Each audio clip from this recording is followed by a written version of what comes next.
President Donald Trump nominated Kevin Warsh as the new chair of the Federal Reserve. Stay tuned for the details. Is this rainy weather here to stay? Elijah DePona will have the answers coming up. A new trend is sending people online back to experience life 10 years ago. Hannah Akama has more. The Oklahoma City Thunder were victorious once again last night. Sam Fraley will have the highlights. All of that and more on this edition of UCentral News. Live from Central Oklahoma, this is UCentral News. Hello, Bronco Nation. I'm Luke Underwood. And I'm Phil Rodriguez. Welcome to this edition of UCentral News. President Donald Trump has officially nominated his choice for the next chairman of the Federal Reserve. According to a White House release, Trump's pick to replace Jerome Powell is Kevin Warsh of Florida. Warsh is a former inflation hawk who now favors lower interest rates, according to public statements he's made in recent months. He also called for overhauling the central bank's workforce. The position requires Senate confirmation. Republican Senator Tom Tillis of North Carolina has publicly pledged not to support Warsh unless the Justice Department ends its investigation into Powell. Powell's term as Federal Reserve Chair ends in May. U.S. strikes on Iran have injected more instability into the U.S. economy. And while skyrocketing crude oil prices have pushed gas prices higher, the pumps aren't the only place consumers could feel a squeeze. Karen Kaifa is in Washington with a look at how an extended conflict could impact households. Economists say the impact of the Iran war on the U.S. economy will depend upon how long it lasts. If instead of 4 weeks, we're talking about 4 months or longer, very different discussion. So duration is key to economic impact. The conflict in the Middle East has sent crude oil prices soaring, a spike playing out at the gas pumps this week. Meghna Maharishi, airline reporter for Skift, says higher oil prices could eventually impact the cost of flying. It is hard to tell how much an increase in jet fuel prices might impact airfares, just because airfares are mostly a product of supply and demand, but jet fuel is definitely a factor. Covering higher transportation costs, whether by air or truck, impacts companies' bottom lines. The conflict is also prompting shipping vessels to avoid the Strait of Hormuz off Iran's southern coast. Michael Goldman, general manager for North America at Karu Containers, says taking the long way costs more. We're seeing the routes that ships having to take be much longer, much more costly, going around the Horn of Africa instead of going through the Strait of Hormuz and the Red Sea.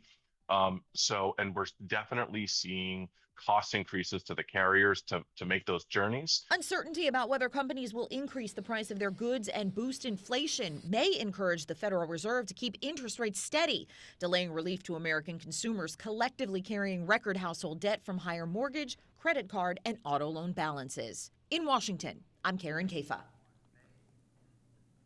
Secretary of State Marco Rubio on Tuesday addressed the issue of Americans stranded in the Middle East as the ongoing U.S.-Israeli war with Iran expands across the region. The Trump administration facing criticism, including from some stranded Americans. President Donald Trump suggested Tuesday there was no evacuation plan in place because the war unfolded too quickly. Officials are urging Americans to contact the State Department if they are stuck overseas and need help. This comes amid continuing attacks on Iran and more retaliatory attacks by Iran on Israel and against countries throughout the Middle East, including a U.S. consulate in Dubai and an airbase in Qatar, where officials say an Iranian ballistic missile struck the largest U.S. military installation in the region. There were no casualties. Meanwhile, sources say the CIA is working to arm Kurdish forces who have operations along the Iraq-Iran border with the goal of sparking an uprising in Iran. Now over to Elijah DePona with our first look at weather. Hi there, Elijah DePona with your first look at weather. As we head outside, we'll be able to feel light rain or 52 degrees outside with north-northwest wind of 7 miles per hour. The humidity is 95%, but it might as well be 100 if you head outside. You'll be able to feel those droplets everywhere. It feels like 50 degrees, just a little slightly lower than what it is. We look at the allergy index, we're going to be able to see the weed is the lowest we've got, with grass trailing a little bit ahead of it. The mold has grown a little bit more than we've seen before, but the tree stays high and mighty. So if you do have any tree allergies or any tree pollen allergies in any way, shape, or form, be ready for that and keep your medicine near you. All right. We look through the severe weather threats. We don't have to worry about tornadoes at all, but the hail, the wind, and the flooding is going to be a little bit higher. It's going to be a marginal threat because of the thunderstorms that we're going to be having throughout this week and throughout the next week. As we look through the rain forecast, we're going to be able to see that today is the highest chance we're going to have for rain throughout this entire week, right? With 96% throughout the day, with Thursday being 55%, with Friday shooting back up to 88%, Saturday leveling back up to 55%, and then Sunday being the smallest we're going to have throughout the entire week. All right. But if we look ahead, we're going to see that we have thunderstorms coming up. We have warmer weekend weather, weekend conditions, and we're going to have gusts, winds, and some hail chances. A little fun fact for y'all, daylight savings is coming up. It's coming soon. Right back to y'all at the desk. Thanks, Elijah. Turning back to the ongoing conflict now, Iran is the fourth largest oil producer in the Organization of the Petroleum Exporting Countries, also known as OPEC. And after the U.S. attack on Iran Sunday, many Oklahomans have started to worry about the rising gas prices. Yesterday, reported gas prices in Oklahoma had jumped by 15 cents a gallon. Today, an employee at the 7-Eleven on Ayers and University Drive said that their prices have gone up 45 cents overnight. Speculation on the rising gas prices still continues as the crude oil futures stock market has risen by 15% in the past 5 days. The Super Bowl took place just last month, and a UC alumna helped out behind the scenes. Reporter Brooklyn Porter has more. UCO alum Perla Tovar is turning her college experience into a major career milestone. After graduating fall 2024, Tovar was selected to work on the production team for the 60th Super Bowl halftime show, featuring global superstar Bad Bunny. As a stagehand, Tovar helped assemble and move the stage into pieces to transform the football field into a celebration of the Puerto Rico culture. She also worked with Pixmob to coordinate LED lighting effects across the stadium. I truly had an amazing time at Super Bowl 60, and it was just so surreal to get to be a part of the countless rehearsals and to see firsthand the thousands and thousands of people that it takes to bring this game to life. From production, security, catering. I mean, I could go on and on. There was just so many departments, special effects who did an amazing job with the fireworks and the smoke machines during the football game and the halftime show. I mean, it was just so cool just to see every department, every crew's hard work just come together at the end. And it's just an experience that I will truly never forget. And I hope to be back next year for Super Bowl 61 in LA. For Tovar, the moment carried a deeper meaning. Being a first-generation Mexican-American not only means that I get to pursue my career goals, but I also get to fulfill my parents' dreams that they once had when they came to the United States. And that's why all of this means so much to me. And to be able to represent my community, especially friends and family back in Mexico, is just everything. And so if you are a first-generation daughter or son, or if you have a similar family history as me, I just think it's a good reminder to honor those that paved the way for us to be able to have opportunities and the chance to succeed in our careers. That is very cool. Fun fact, Perla helped me make my first ever package while she was here. Oh, that's amazing. Yeah, Perla was a great student, a great person to have classes with. Had a few classes with her myself. It's really cool seeing one of our colleagues have so much success. But coming up next, Elijah DePona will fill us in on that severe weather risk that's coming up. All look at weather, big look at weather, coming up next.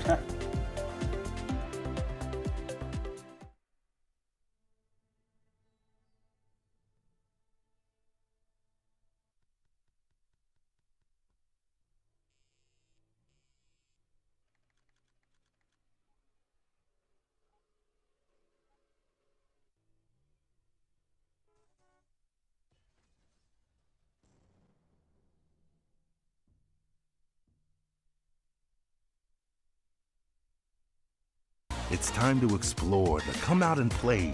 Our city is waiting, so what do you say? Whether daytime or nighttime, the right time is now. Finding those moments to make you go wow. Amazing new places to fit every mood. Shopping and dining. Did we mention the food? There are green parks and ballparks and water parks too. Museums, attractions, and also a zoo. The modern frontier is the friendliest place. Now is the time for your dreams to be chased.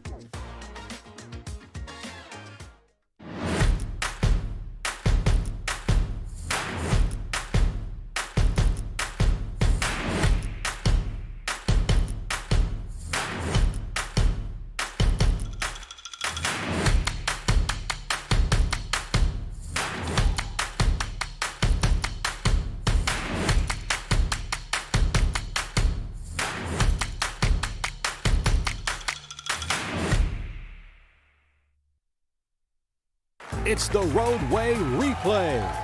Time for the lightning round, Brian. Let's rewind your drive to work. How far did your car travel while you checked your phone? 20 feet, 100 feet, the length of a football field. 100 feet. Oh, sorry, Brian. In just 3 seconds on the highway, your car traveled the length of a football field. Distracted driving? It's no game.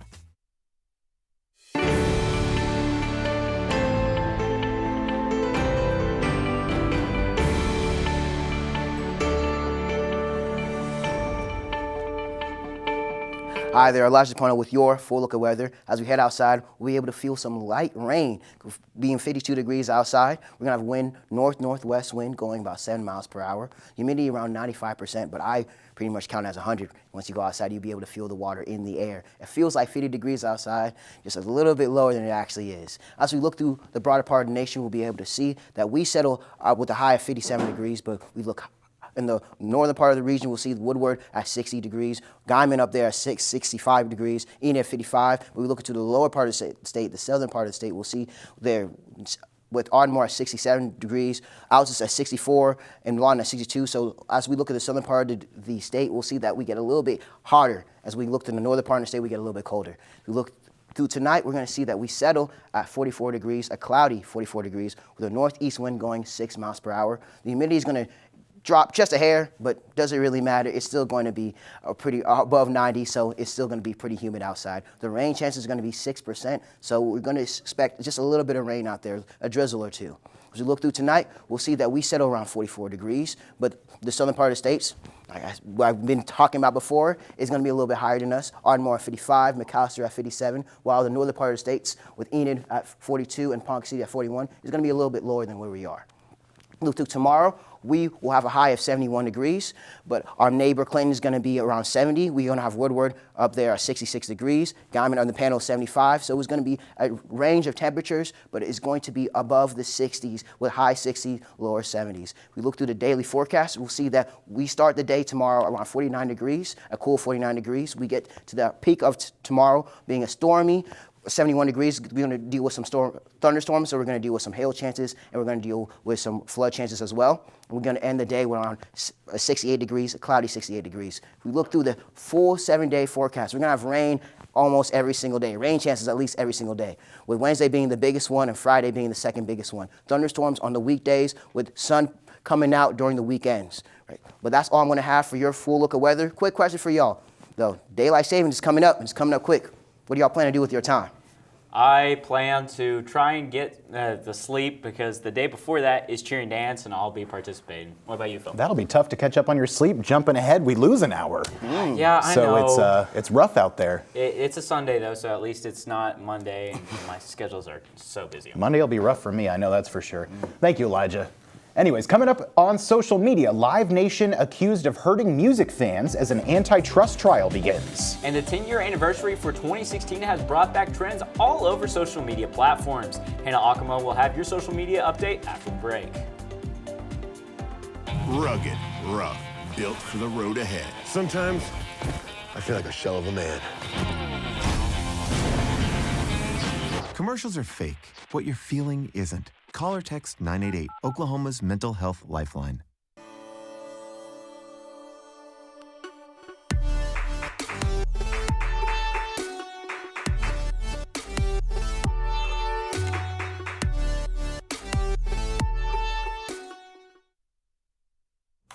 Emma, did you hear? Todd's in the hospital. Who's Todd? He got a collapsed lung from vaping. He thought it was cool. Not cool. Promise you won't vape, Emma. It can lead to a lifelong addiction, and we can't be friends if your lungs collapse. Bogus. Wacky sitcom teens aren't the best people to talk to your kid about vaping. Hey, you got a minute? You are. Start the conversation with your child about vaping today.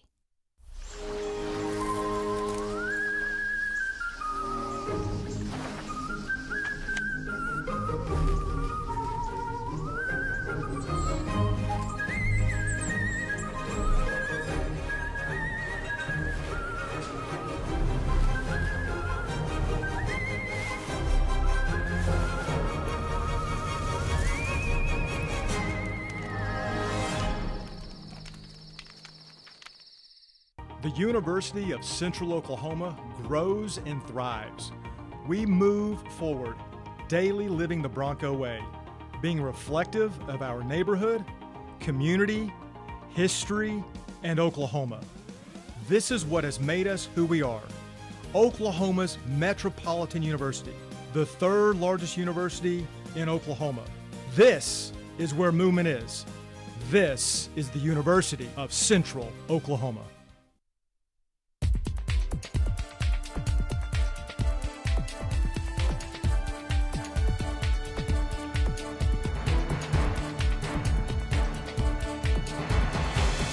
Hello Broncos, I'm Hannah Akama with your social media updates for Wednesdays.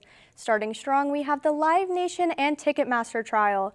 Opening statements began yesterday in Manhattan in the federal antitrust trial against the Live Nation. Prosecutors are arguing that the company illegally monopolizes the live music industry, which could force a separation of Live Nation and Ticketmaster. The DOJ alleges Live Nation uses its dominance to stifle competition and inflate ticket prices, while Live Nation denies the claims. There are many allegations that the government contends that Live Nation uses its power over concert promotion, venue operations, and ticketing to disadvantage competitors. Key allegations include tying venue access to their promotion services and using long-term contracts to lock in venues. Prosecutors argue the live entertainment market is broken with high fees for fans. Live Nation argues the market is competitive more than ever, according to this NBC News article. Defense attorneys argue that they advocate for artists and that the company's revenue is lower than portrayed by the government. While some claim regarding concert promotion were dismissed, the trial will focus on accusations of anti-competitive behavior in ticketing and venue management. The proceedings are expected to last approximately 6 weeks. Alan Cumming, Bowen Yang, and Lena Waithe helped launch Necessary Foundation to support LGBTQ filmmakers. As studios and entertainment companies continue to pull back on several different efforts during Trump's second administration, a nonprofit is hoping to offer support for LGBTQ+ filmmakers. The Necessary Foundation has been launched with Alan Cumming, Bowen Yang, Lena Waithe, and Adam Goldman as founding board members to offer financing and other opportunities to help LGBTQ+ filmmakers establish themselves in the entertainment industry. Queer filmmakers don't need permission, but they do need opportunity. That is what the Necessary Foundation is building. I'm so honored to be part of supporting new artists at the starting line, said Yang in a statement. Cumming added, "This really is a crisis. If we don't act now to support young, queer, and trans filmmakers, LGBTQ+ people will disappear from American film and television screens. It's as simple as that."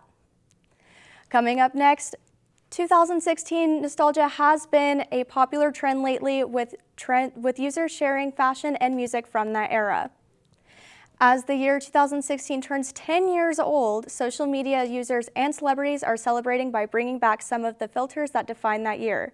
Many are using oversaturated warm filters, dog ear filters, also sharing throwback pictures and decade-old music in social media's latest nostalgia-driven trend.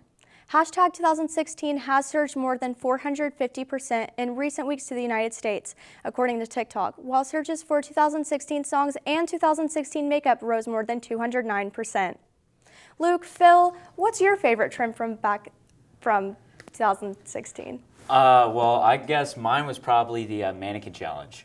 Oh, that's a good one. Well, so first of all, 2016 being that far back makes me feel kind of old, but I was kind of a fan of the old bottle flip. I'm not any good at it. Not worth trying. Made me fail my challenge. I was being a mannequin. What are you gonna do? What are you gonna do? Anyways, find out how the golf teams did this week. And who will the Bronco basketball team take on tonight? Sam Fraley will have your sports update after the break.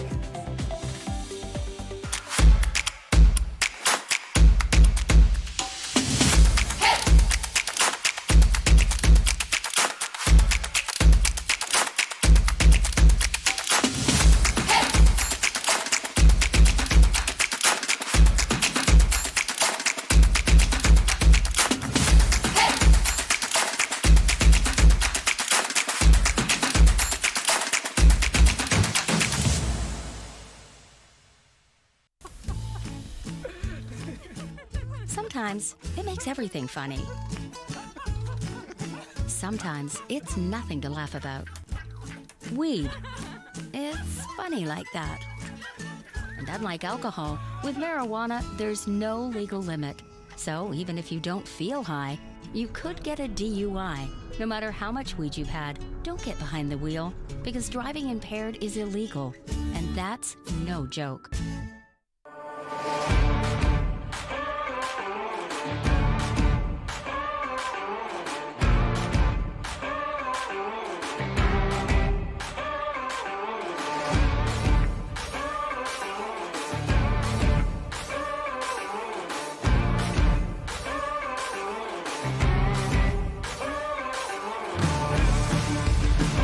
Hooves up, roll Chos. Today's a great day to cheer on the Broncos. Welcome back to the Pain Train. Okay, Sean, here's your final question. A train hitting your car is the same as your car hitting a boulder, a brick wall, or a soda pop can. A brick wall? At a whopping 20 million pounds, a train will crush your car like a pop can. Oh. Beating a train? It's a game you can't win.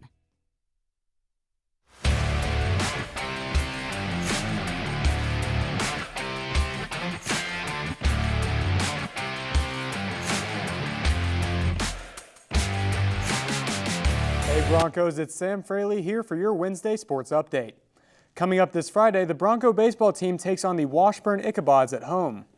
They play at 3 p.m. on Friday, 2 p.m. on Saturday, and wrap up the series at noon Sunday.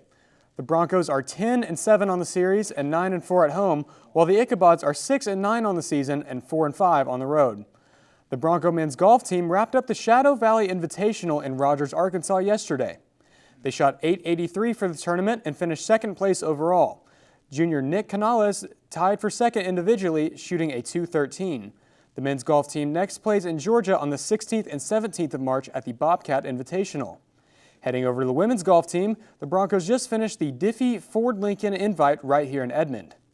They shot .599 for the Invite and also finished second overall, placing behind SWOSU and placing above Harding University. On March 8th, the Bronco women's golf team will travel to Destin, Florida for the Emerald Coast Classic. The Bronco men's basketball team plays their first game of the MIAA championship tonight against the Pittsburgh State Gorillas at 6 p.m. The Broncos have played Pitt State twice already this season, losing one on the road and winning the other right here at home.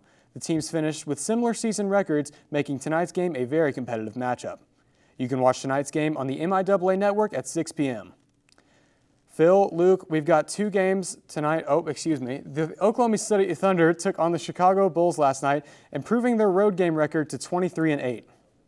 They won 116-108, nearly throwing the game away at the end. With Shai Gilgeous-Alexander, J-Dub, and Hartenstein all out, the Thunder role players stepped up and took control, with 6 players finishing in double digits. The newly acquired Jared McCain led the scoring with 20 points in only 25 minutes, and Jay Will had a double-double with 17 points and 16 rebounds. The Thunder continue their short-handed road trip, playing tonight in New York, playing the Knicks at 6 p.m. Central Time on ESPN. Now, Phil, Luke, there's two games tonight at 6 p.m., the Bronco men's basketball game and the Thunder basketball game. Which one are we going to try and watch? I think I was going to put the Thunder game up on my TV and then probably put the UCO game down on my laptop, watching both at the same time. What about you? I think I'm just going to turn the Thunder game on, and then maybe if they start losing, I'll turn the UCO game on. Sam, what happens if somehow both teams are losing? Probably just have to go to bed at that point, Luke. That's probably the best decision to make at that point. Thanks, Sam. I would have to agree. Well, coming up, did you ever have the intrusive thought to climb into a claw machine? Well, one kid did, and the family's reactions were priceless. I bet you did. And Elijah DePono will have our last look at weather after the break. The University of Central Oklahoma grows and thrives. We move to meet our students where they are and get them where they want to go. Over time, thousands of students have made the move to UCO. They come to pursue their passions and find their calling, to improve their lives, families, and communities. UCO moves and motivates students in and out of the classroom. Here, potential takes flight. our students' curiosity ignites a spark that fuels transformation. Oklahoma's Metropolitan University, the university that hasn't stopped moving since 1890. In fact, we are gaining momentum. This is where movement is. This is the University of Central Oklahoma.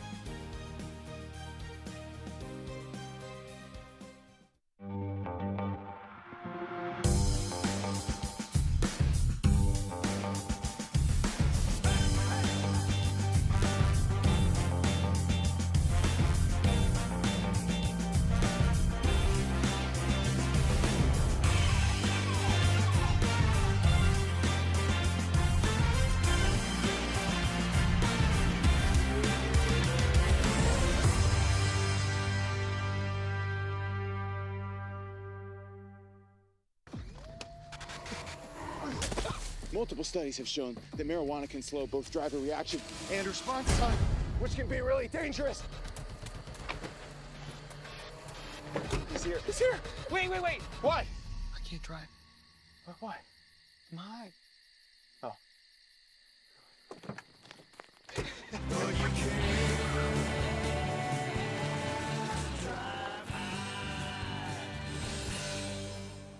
Well, it's happened again. A second child got stuck in a claw machine in Missouri.